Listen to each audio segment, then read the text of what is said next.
Dear students, हमने last class में देखा था कूलम्स फोर्स के बारे में। हमने उसकी डिटेल्स को देखा था सारी। आज हम कूलम्स फोर्स के एक न्यूमेरिकल को देखने जा रहे हैं जो कि बोर्ड एग्जाम में कई बार आया है और कॉम्पिटिटिव एग्जाम में भी बहुत हेल्प करता है आपकी। तो कूलम्स फोर्स का न्यूमेरिकल है, four charges of 2 microcoulomb, 3 microcoulomb, 4 and 5 microcoulomb are placed at the vertices of a square of side 1 meter. Find the force on 5 coulomb charge. चार चार्ज हैं हमारे पास 2 माइक्रोकूलम, 3, 4 एंड 5 माइक्रोकूलम के।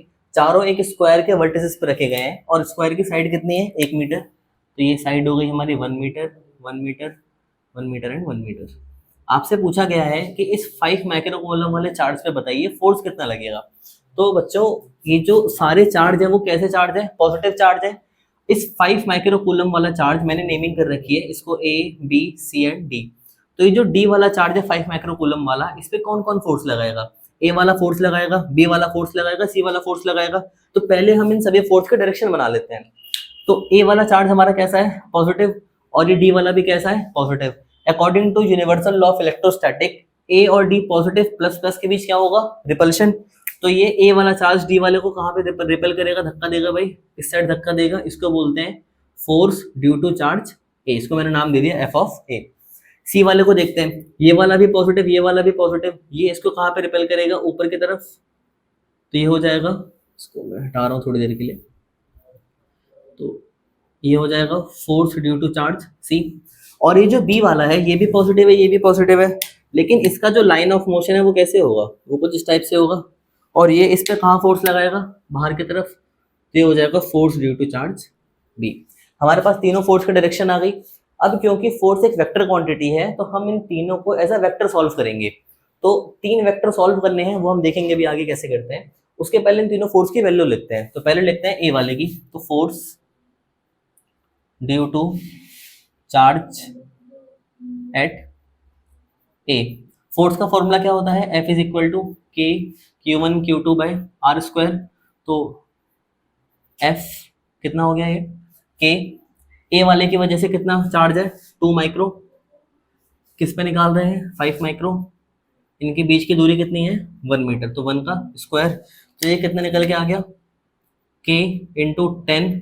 Micro का मतलब होता है 10⁻⁻6। इसमें माइक्रो 10⁻⁻6। तो ये 5 इंटू 2 10, 10⁻⁻6 माइनस 6, 10⁻12। तो ये कितना हो गया? के इंटू 10⁻11। ये हमारा फोर्स आ गया ए वाले का। अब निकालते हैं force due to charge at B. तो के बी वाले पे कितना चार्ज है? 3 micro into 5 micro divided by इसके बीच की डिस्टेंस क्या है?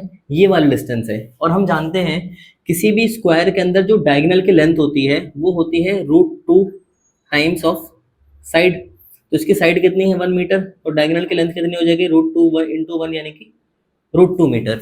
तो इसकी लेंथ कितनी हो गई? √2 का स्क्वायर यानी कि के into 5 into 3 15 micro micro same 10⁻12 upon √2 का स्क्वायर क्या होगा? 2।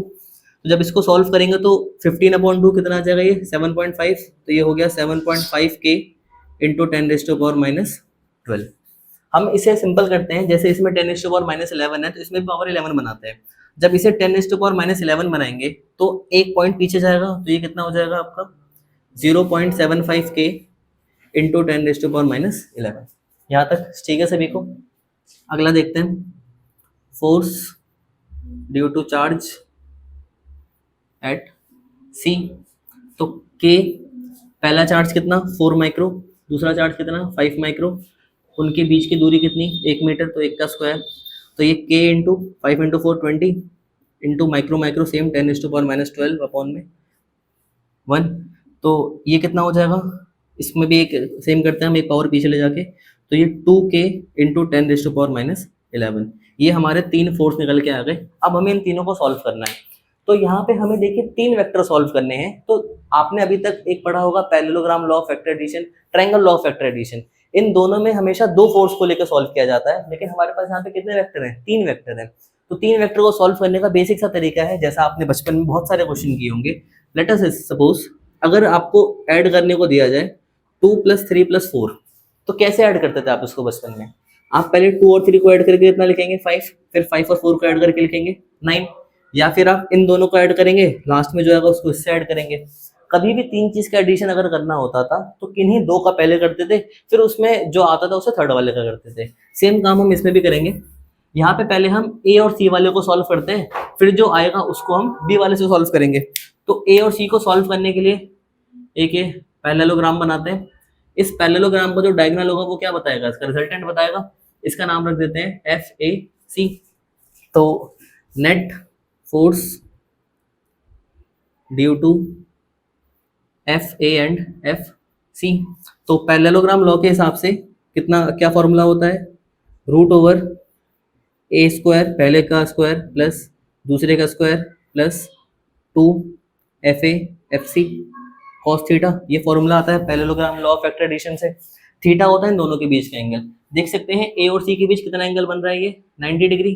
तो कॉस थीटा क्या हो गया, कॉस 90। कॉस 90 की वैल्यू कितनी होती है, 0। तो ये वाला जो टर्म है 0, ये पूरा टर्म वैनिश हो जाएगा। यहाँ से क्या बचेगा हमारे पास, root over F A square plus F C square. हमें क्या करना है, अब इन्हें सॉल्व करना है। तो root over F A square plus F C square, क्योंकि ये रूट में है तो पावर 1/2 जाएगी, तो हम इसको थोड़ा सिंपल करते हैं। हम इस एक्सप्रेशन को ना ये ना लिख के इसे ऐसे लिखते हैं 10k इंटू 10⁻⁻12। उससे क्या होगा, 12 जो पावर है जब 1/2 करेंगे तो वो इजिली सॉल्व हो सकती है। इसको भी हम चेंज करते हैं, इसे लिखते हैं 20k इंटू 10⁻12। अब इसको देखिए यहाँ पुट करते हैं, तो रूट ओवर एफ ए का स्क्वायर, एफ ए यानी कि ये वाला टर्म। तो अच्छा, इसमें पुट करने से पहले आप एक और तरीके से सिंपल कर सकते हैं। जैसे देखिए, जो एफ ए वाला फोर्स है वो 10k इंटू 10⁻12, जो एफ सी वाला फोर्स है वो है 20k इंटू 10⁻12। यानी कि अगर मैं इनका रिलेशन निकालूं, तो अगर मैं ए वाले फोर्स में, एफ ए में अगर मैं 2 का मल्टीप्लाई करूं तो वो एफ सी बन जाएगा। कभी भी ऐसा कोई न्यूमेरिकल आए तो हमेशा इनके बीच रिलेशन निकालने का ट्राई किया कीजिए, क्योंकि जब रिलेशन को आप पुट करेंगे तो न्यूमेरिकल इजी हो जाएगा। जैसे यहाँ पे हमने निकाला 2f is equal to F C, तो ये जो एफ सी है इसकी जगह मैं 2f पुट कर देता हूँ। तो ये F A square plus F C की जगह फिर से 2f का स्क्वायर, तो ये एफ ए स्क्वायर, ये कितना होगा 2 का स्क्वायर 4, यानी कि 4f स्क्वायर, यानी रूट ओवर 5f स्क्वायर।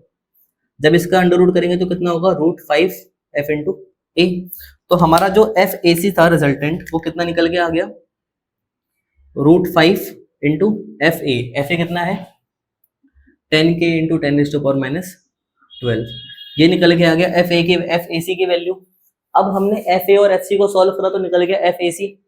अब हमारे पास कौन से दो वेक्टर बचे, एक बचा एफ ए सी, एक बचा एफ बी। अब क्योंकि इन दोनों की डायरेक्शन सेम है, तो जब भी दो वेक्टर की डायरेक्शन सेम होती है तो रिजल्टेंट निकालने के लिए दोनों को क्या करते हैं, हम माइनस करते हैं।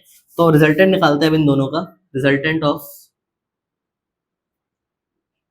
F A C and F B.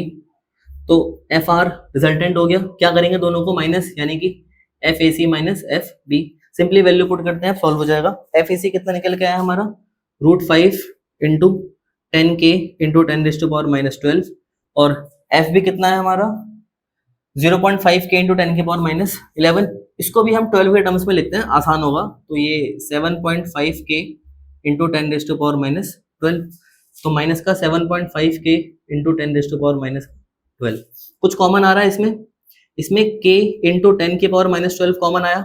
Root 5 into 10 कितना हो गया, 10 रूट 5, माइनस का क्या आ गया 7.5। वैल्यू पुट करते हैं, k कितना होता है आपका 9 इंटू 10⁻9 इंटू 10⁻12। रूट 5 की वैल्यू आपकी 2 पॉइंट समथिंग होती है, 2.2 ले लेते हैं फॉर कैलकुलेशन पर्पस। तो 2.2 इंटू 10 कितना हो गया 22, माइनस का 7.5। तो ये 9 इंटू 10⁻3, 22 में से 7.5 घटाएंगे कितना बचेगा आपका 14.5। 14.5 इंटू 9 कर दें 1280, यानी 128 इंटू 10⁻3। तो ये आ गया 0.12 न्यूटन, ये आपका आ गया रिजल्टेंट फोर्स।